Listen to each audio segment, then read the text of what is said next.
시청자 여러분 안녕하십니까? 홍희정입니다. 안녕하십니까? 김명주입니다. 남북 긴장이 조금은 누그러지는 분위기입니다. 남북예창 시작하겠습니다. 네, 한반도 경색 국면이 해소되길 기대해 봅니다. 오늘 준비한 주요 소식부터 보시겠습니다.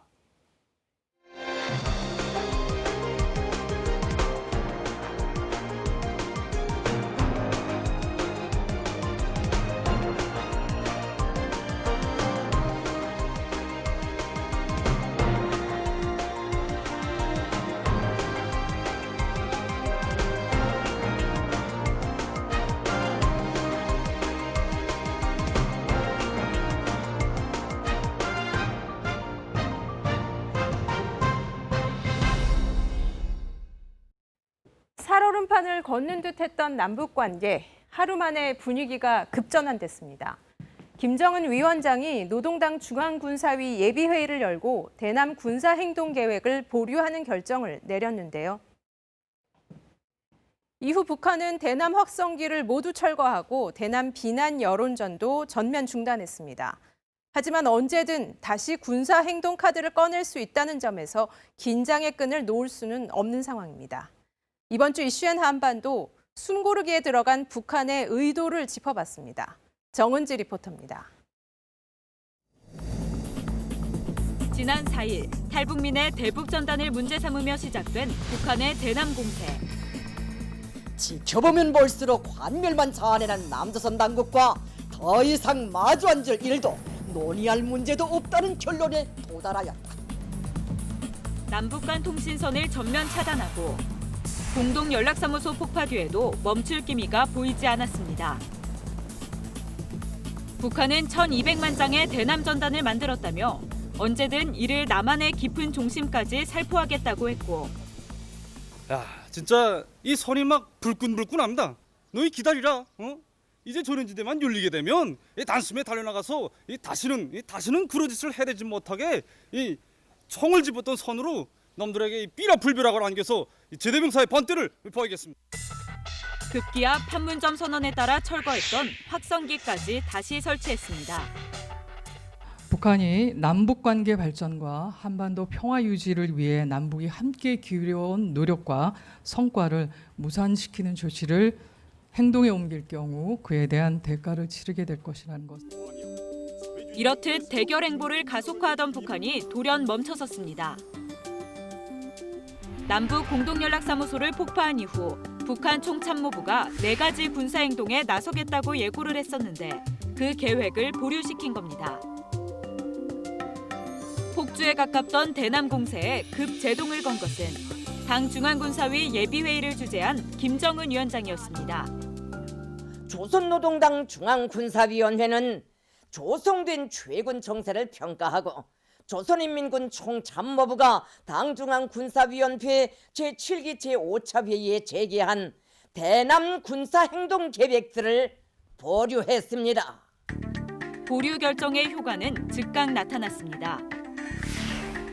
최전방 지역에 재설치한 대남 확성기가 철거된 모습이 다시 포착됐고, 노동신문 등 북한 매체들에서는 대남 비난 기사나 논평이 사라졌습니다.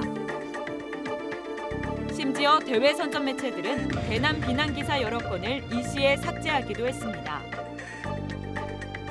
며칠째 열려있던 북한 해안포문은 여전히 개방 상태지만 연평도의 긴장감도 한결 누그러졌습니다.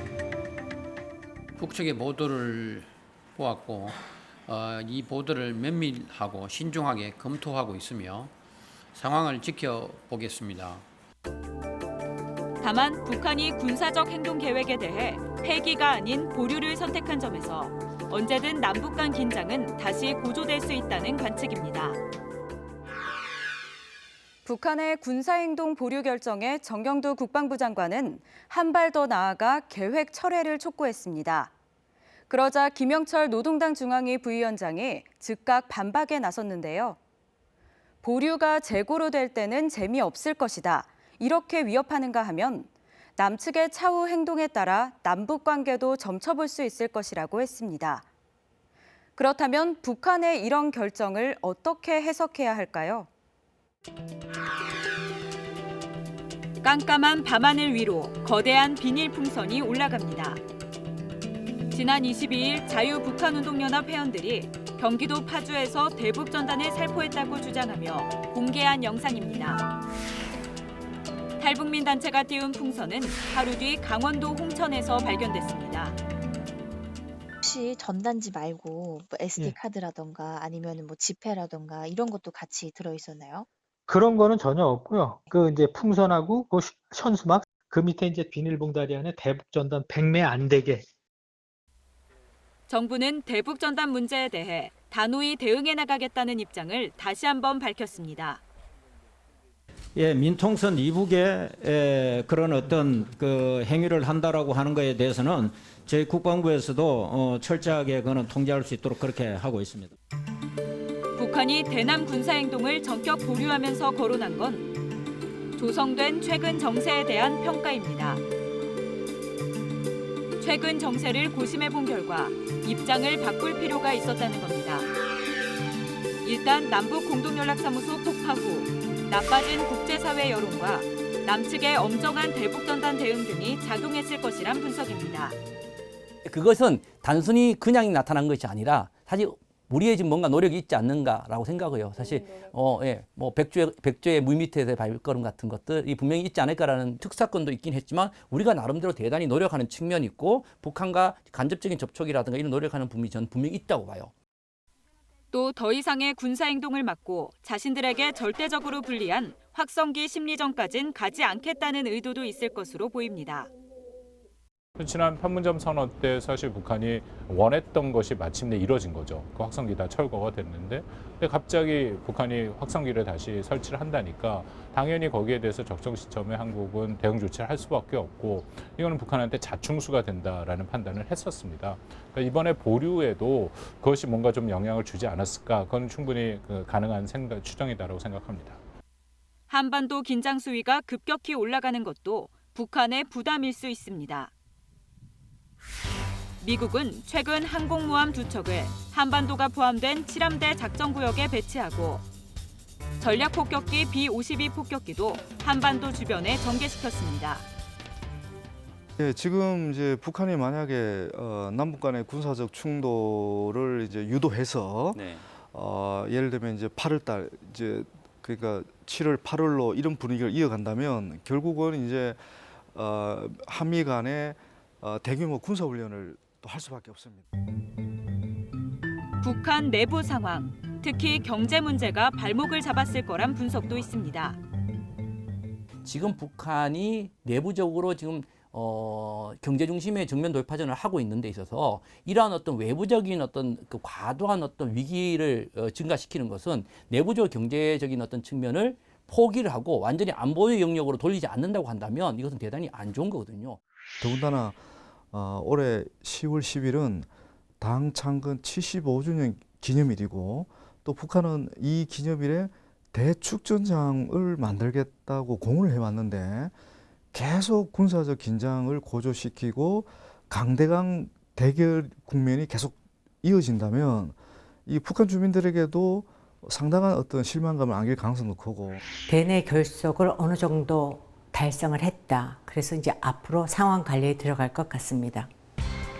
강경 조치는 김여정 제1부부장이, 온건 조치는 김정은 위원장이 내놓으면서 뚜렷한 역할 분담을 보여주려 했다는 해석도 나옵니다.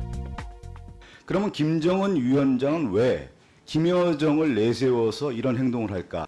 실질적인 악역은 그 밑에서 담당을 하고 나중에 최종적인 어떤 남북관계 개선이나 어떤 북미관계 개선이나 어떤 정책적인 변화가 올 때는 위원장의 이름으로 해서 뭔가는 그 위상을 더 확고히 하겠다 뭐 그런 부분이 있지 않겠나 싶습니다.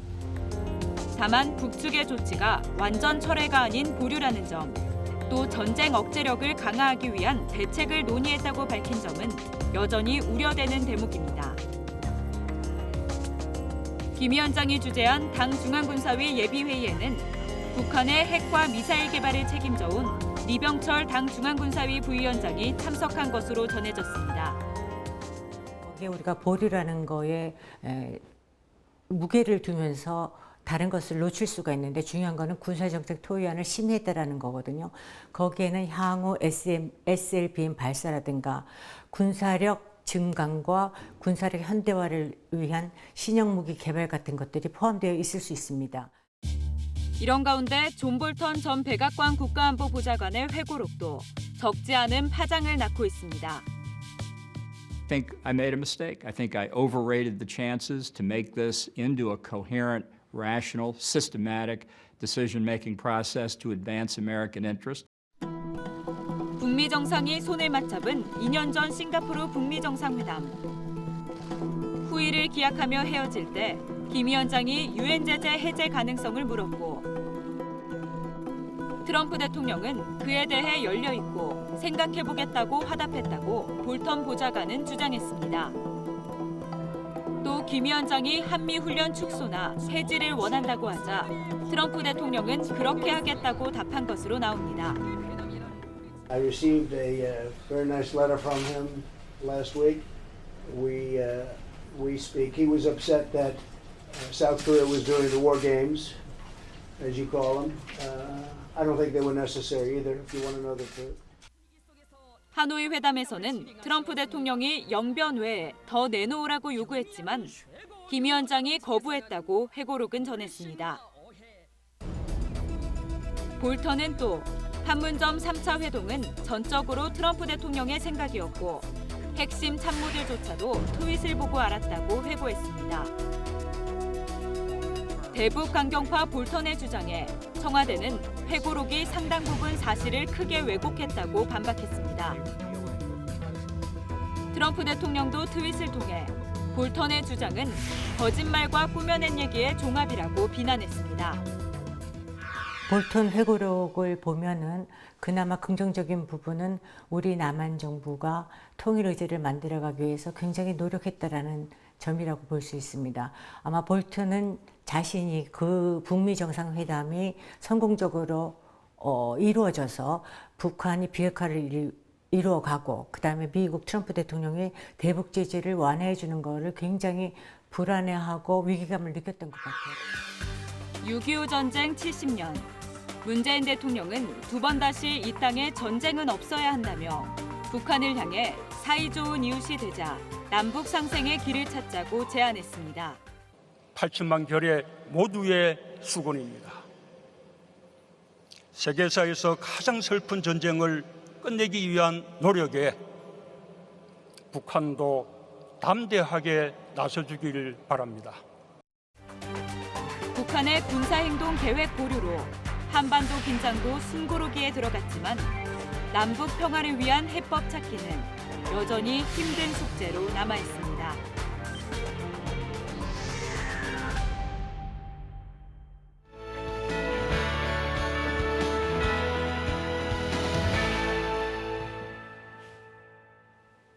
북한의 최근 소식을 알아보는 요즘 북한은입니다. 대북 제재를 받고 있는 북한에 코로나19 사태까지 겹치면서 경제 사정이 좋지 않은데요. 올해 농사는 어떨까요? 북한 매체가 올해 모내기가 성공적으로 끝났다는 소식을 전했습니다. 비료와 농약을 자체 생산하는 농장도 늘고 있다고 합니다. 함께 보시겠습니다.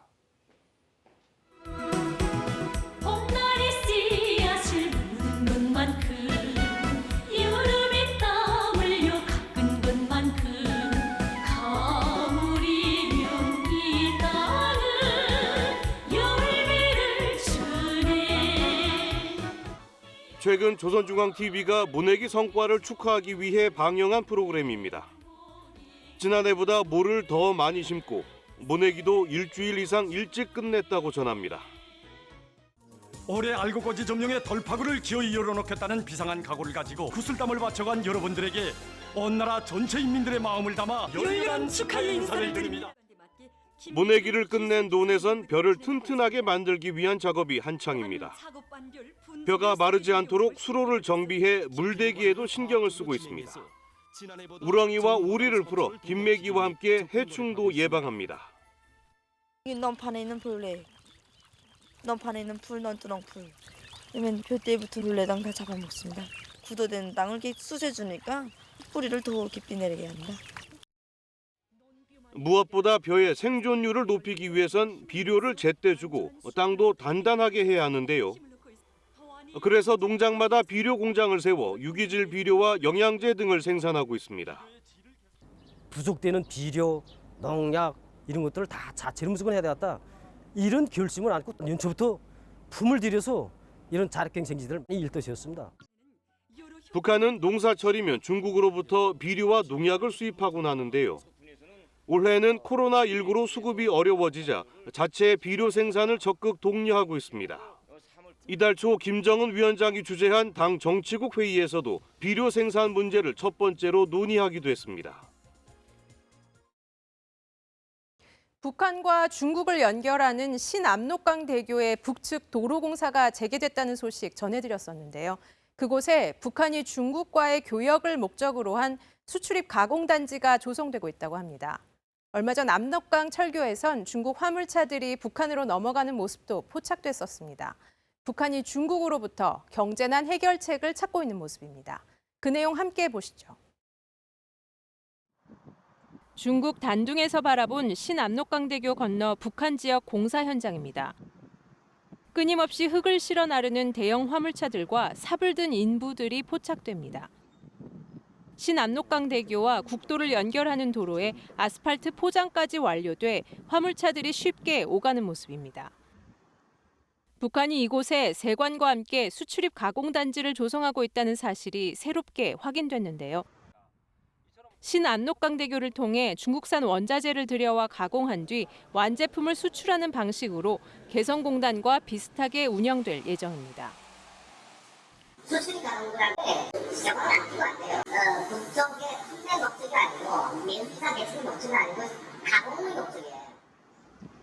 북한은 올해 말까지 기반 공사를 마무리하겠다는 목표를 세우고 있는데요.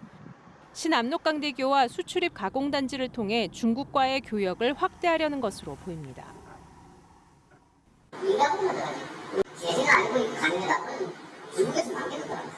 중국에 넣는 건 비싸네. 얼마 전 대형 화물차 한 대가 압록강 철교를 통해 북한에서 중국으로 향하는 모습을 전해드렸었는데요. 최근에는 화물을 가득 실은 대형 화물차 여러 대가 본격적으로 철교를 드나들고 북한 당국에서 화물차를 상대로 방역하는 모습도 포착됐습니다. 今天测试最多今天，从疫情以来今天测最多，到回来那种就是说那个武被骗吃宾馆隔离了就。 북한은 중국과의 교역을 통해 경제적인 어려움을 해결할 돌파구를 찾고 있는 것으로 보입니다. 지금까지 요즘 북한은이었습니다.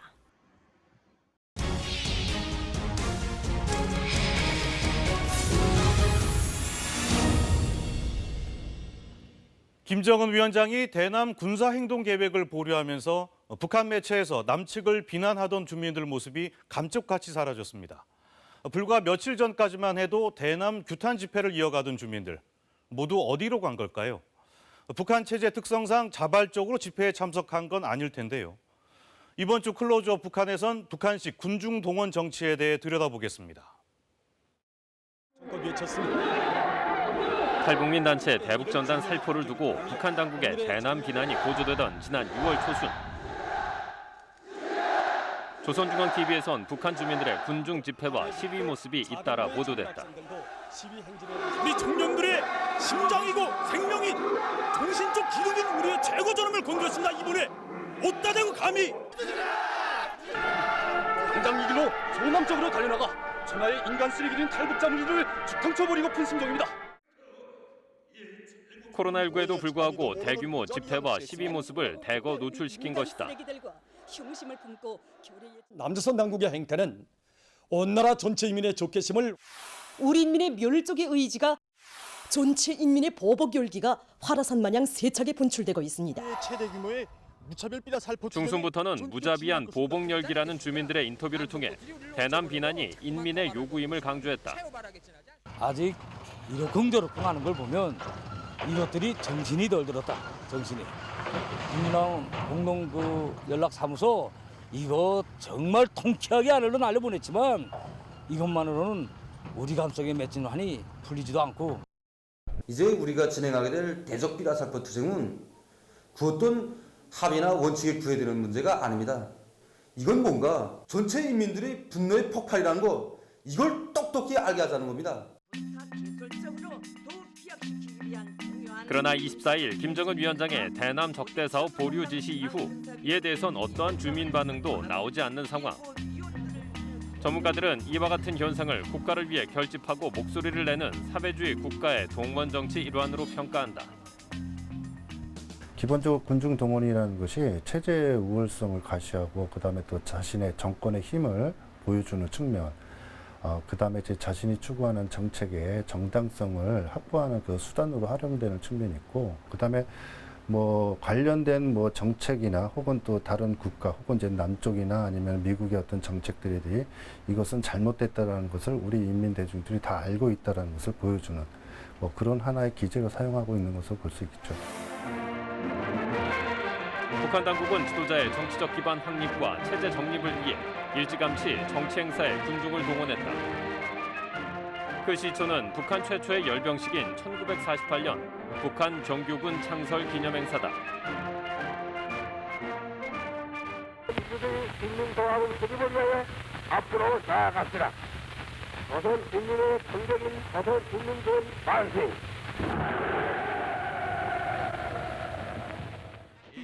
이후 김정일 국방위원장은 군중 동원의 횟수를 크게 늘렸고 그 규모도 확대시켰다.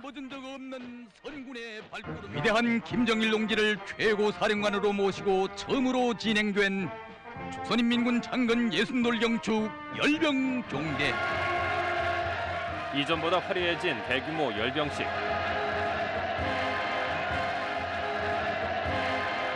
1992년 진행된 북한군 창건일 열병식은 김정일 국방위원장이 육성 메시지를 남겨 화제가 되기도 했다.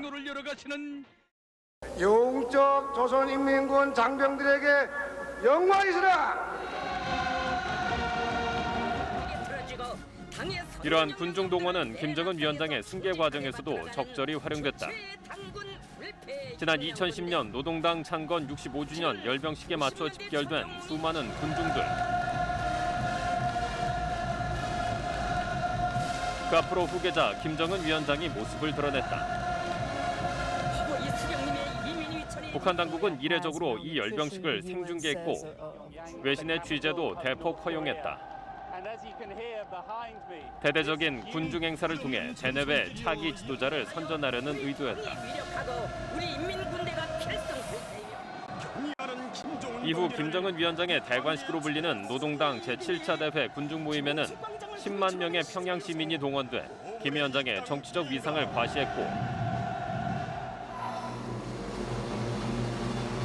수천 명의 청년들을 동원해 진행하는 횃불 행진은 그 자체만으로도 거대한 선전물이 됐다.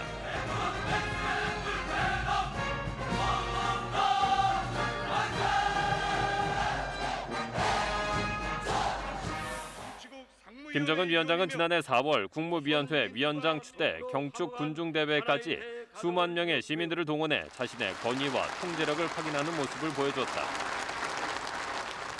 대외적으로도 그만큼 수령과 당의 어떤 정책들에 대해서 우리 인민들이 이만큼 강력하게 지지를 하고 있고 인민들이 수령을 결사오응하고 있다는 것을 보여주는 것이고요. 북한이라는 나라는 수령을 중심으로 해서 우리 당과 인민 대중들은 똘똘 뭉쳐 있다. 이런 것을 표현하는 하나의 방식이라고 볼 수 있겠습니다. 지도자의 권위 과시 외에도 대남, 대미 비난 등 북한 당국의 정치적 입장을 알릴 때도 주민들은 어김없이 동원됐다. 지난 2017년 9월 트럼프 대통령의 취임 후 첫 유엔 총회 연설. The United States has great strength and patience. But if it is forced to defend itself or its allies, we will have no choice but to totally destroy North Korea. Security and prosperity. 트럼프 대통령은 이날 김정은 위원장을 로켓맨이라 칭하며 북한을 향한 초강경 발언을 퍼부었다. 미국의 늑다리 미치광이를 반드시 불로 다스릴 것이다. 이에 김정은 위원장도 최초의 성명 발표를 내며 대응에 나섰다. 북미 갈등은 극으로 치닫던 상황. 또다시 북한 주민들이 목소리를 내기 시작했다. 북한 전역에서 미국에 대한 적대감을 고취하기 위한 집회가 연일 개최됐고 평양 김일성 광장에는 10만이 넘는 인원이 운집했다고 북한 매체는 선전했다. 코로나19 사태 가운데도 대남 비난을 이어갔던 최근의 상황과도 비슷한 모습. 그러나 이렇게 동원된 주민들의 목소리가 진짜 그들의 속내일지에 대해서는 여전히 의문이 남는 부분이다. 당국에 의한 동원의 강제성을 배제할 수 없기 때문이다. 한국에서는 광화문에서 시위하는 거 보게 되게 되면 사람들이 자발적으로 자기의 생존권이나 인권을 위해서 나와서 투쟁을 하잖아요. 시위를 벌이고. 근데 북한은 그런 건 아니죠. 누가 시키니까 그냥 나와서 하는 거죠. 기업들에다가 몇 명씩 뽑으라고 이렇게 지시를 끌어주거든요. 그래서 이렇게 참가하는 사람들도 있고, 그리고 대학생들이나 고등학교 학생들은 학년제로 몇 학년이 통짜로 이렇게 동원돼야 되거든요, 무조건. 진맹원들이 집회장으로 모여왔습니다. 동원된 주민들의 과격한 발언이나 구호도 주어진 역할에 따라 그 모습이 달라진다는 것이 최근까지도 북한에 거주했던 탈북민의 증언이다. 미제 침략자들 쓸어버리자 이런 소리를 막 하잖아요. 김일성 광장 주석단 옆에 구호대가 따로 있어요. 구호주를 묘창하는 사람들이.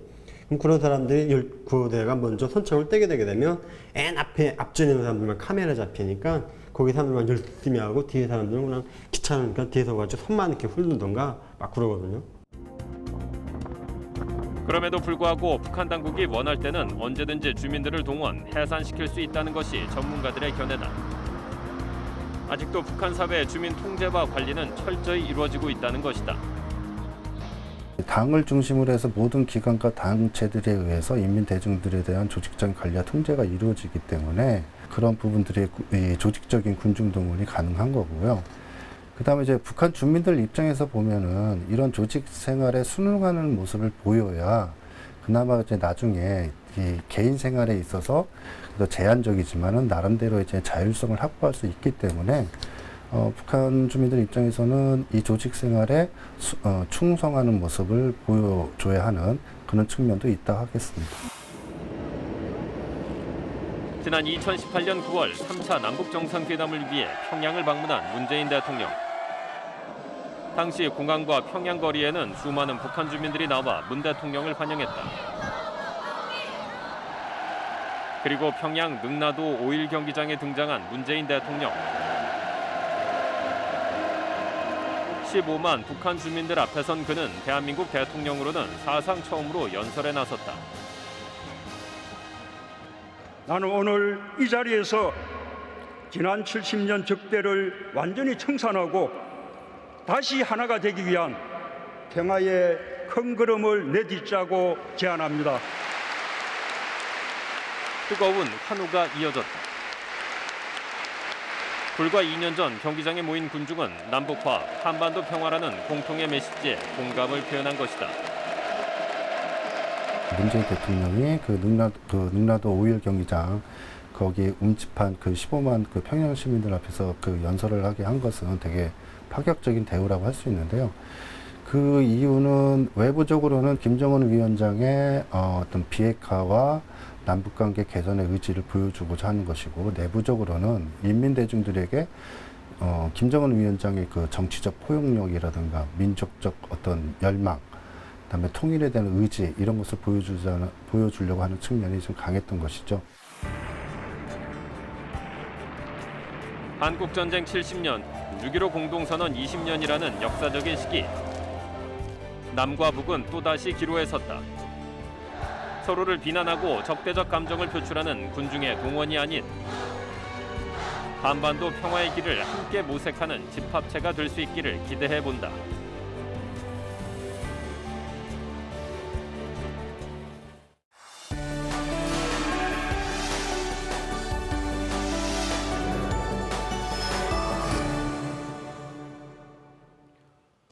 올해는 6.25 전쟁이 일어난 지 70년이 되는 해입니다. 또 6.15 남북 공동선언을 발표한 지 20주년이 되는 해이기도 한데요.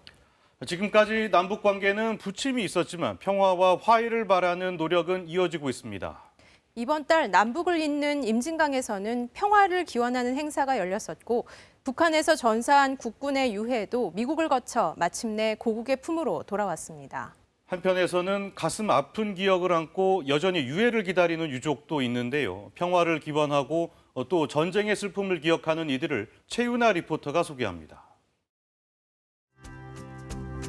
북한 황해북도에서 시작돼 경기도로 내려오는 240km가 넘는 임진강. 한반도 허리에 위치한 임진강 강변에 아침부터 사람들로 북적입니다. 모두 구명조끼를 갖춰 입었는데요. 특별한 행사를 위해 모였다고 합니다. 6.15 남북 공동선언 20주년을 맞이해서 저희가 개성 임진강 물길을 한번 열기 위해서 이렇게 항해를 하게 되었습니다. 남북을 잇는 임진강의 물길에 나서기에 앞서 들뜬 모습인데요. 여기 어딘지 알아요? 북한하고 가까이 있는 강이라는 걸 알고 있어요. 북한이랑 가까운 곳에 노래 저을 수 있어서 뜻깊고 마음이 설레는 것 같아요. 진짜 설레요? 네. 평화를 위한 항해는 이곳 경기도 연천군 임진강에서 출발해 고랑포 앞까지 장장 33km에 걸쳐 진행되는데요. 참가자들은 다양한 배에 몸을 싣고 임진강을 달리고 있습니다. 그 현장 함께 가보실까요? 카누, 카약, 조정 등 무동력 배들이 임진강을 힘차게 내달립니다.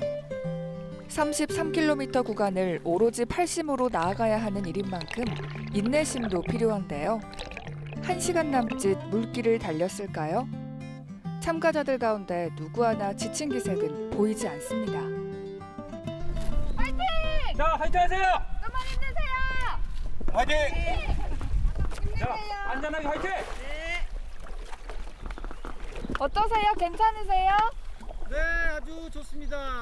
예, 대한민국의 통일을 위해서 우리 남북이 하나 되는 그날이 오기를 희망하면서 가는 내내 주상절리를 포함해 기암절벽과 수많은 폭포 등 빼어난 절경을 만날 수 있었는데요. 남북이 지금 나뉘어져 있는데 이제 강은 어쨌든 이어져 있잖아요. 자연은 나뉘어진 게 아니잖아요. 그래서 좀 그런 마음을, 좀 자연의 그런 마음을 좀 담아가는 의미가 있지 않을까. 대동강이 원산 쪽에서 나오기 때문에 대동강 타고 임진강까지 해서 한강까지 가는 게 바람입니다. 비무장지대가 인접한 임진강은 2019년 6월에 생물권 보존지역으로 등재된 생태관광의 명소이기도 합니다. 이런 아름다운 생태계를 보존하고 활용하기 위해선 남북의 화합과 협력이 필요한데요. 저희가 군사 지역이 이제 다 껴있다 보니까 아무래도 출입에 대한 통제가 좀 있는 편이에요. 좋은데 조금 어려움이 있어요. 장장 5시간 동안 노를 저어 목적지에 도착했습니다. 지금 완주하셨는데 소감이 어떠세요? 뭐 힘들었지만 날씨도 좋았고요. 네. 더군다나 또 임진강이라는 어떤 특별한 그 이슈가 있어가지고 아주 좋았습니다. 뜨거운 태양 아래 포기하지 않고 성공적인 항해를 마친 사람들. 이들에게 통일에 대한 염원을 들어봤습니다. 임진강을 거슬려서 대동강까지 갈 수 있었으면 좋겠습니다. 제가 죽기 전에. 요즘 최근에 지금 뭐 남북관계가 경색되어 있는데 하루빨리 서로 대화하고 소통을 통해서 정상화됐으면 좋겠습니다. 통일을 위해서 화이팅! 유골 함유로 태극기가 덮이고 유해를 받아든 군인들이 비행기로 향합니다. 북한에서 발굴해 미국에 전달된 유해 가운데 국군 전사자로 판명된 유해 147구가 마침내 고국으로 돌아왔습니다. Our missing and unaccounted for service members are entitled to one certainty, that they will never be forgotten. 70년 만에 가깝고도 먼 북한 땅에서 국군 유해들이 미국을 거쳐 고국으로 돌아올 때 정부는 최고의 예우를 갖췄습니다. 다목적 공중급유기로 송환된 유해는 한국 방공식별 구역에 진입해 공군 전투기 6대의 엄호 비행을 받으며 서울에 도착했습니다. 북한에서 하와이까지, 다시 하와이에서 고국까지 15,000여 킬로미터를 돌고 돌아서야 고국의 품으로 돌아온 국군 전사자의 유해. 이번 봉화는 역대 최대 규모인데요.